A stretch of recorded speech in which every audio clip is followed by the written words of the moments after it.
آپ صلی اللہ علیہ وسلم نے فرمایا میں تمہیں نماز سے افضل چیز بتاؤں،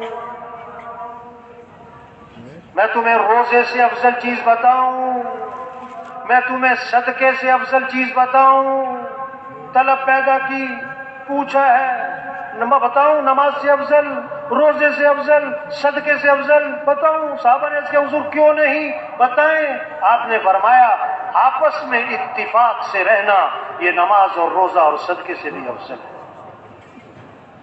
آپس میں اتفاق سے رہنا، پیار، محبت، نرمی۔ ہمارا دین کیا سکھاتا ہے؟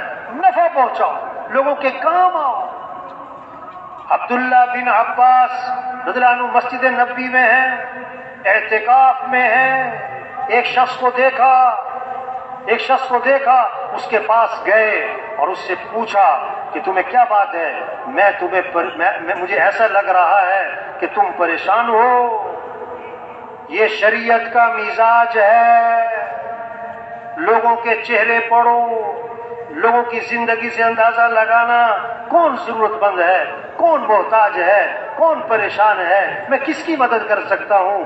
پریشان لوگ نہ پھریں۔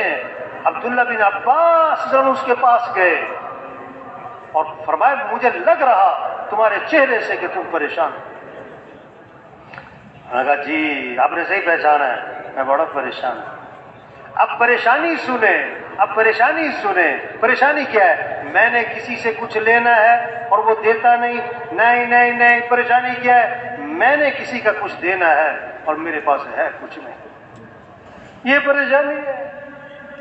میں نے کسی کا حق دینا ہے اور حضور صلی اللہ علیہ وسلم کی قبر کی طرف اشارہ کیا، اس قبر والے کی عزت کی قسم میں اس حق کے ادا کرنے پر قادر نہیں، پریشان ہوں۔ عبداللہ بن عباس رضی اللہ عنہ نے فرمایا اگر تم کہو تو میں تمہاری سفارش کروں، شریعت کا مزاج ہے، اگر آپ کسی کی بات آگے پہنچا سکتے تو پہنچانی چاہیے۔ انہوں نے کہا آپ کی مہربانی ہوگی۔ جوتا لیا، مسجد سے باہر نکلے اور چل پڑے۔ اس نے راستے میں کہا حضرت آپ بھول گئے، آپ تو اعتکاف میں تھے، بھول گئے اپنا اعتکاف؟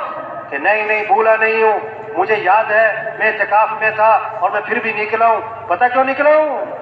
حضور صلی اللہ علیہ وسلم کی قبر کی طرف اشارہ کیا، میں نے اس قبر والے سے سنا ہے اور ابھی زمانہ زیادہ نہیں گزرا ہے، اور یہ کہہ کر آنکھوں میں آنسو آ گئے۔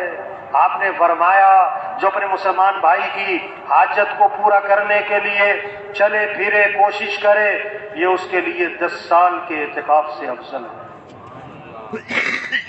10 سال کا اعتکاف، کسی کی حاجت کو پورا کرنا، کوشش کرنا، اس کے لیے چلنا پھرنا، یہ ہمارا دین سکھاتا ہے کہ لوگوں کے کام آئیں، لوگوں کو نفع پہنچائیں، کسی پر ظلم نہ ہو، کسی پر زیادتی نہ ہو۔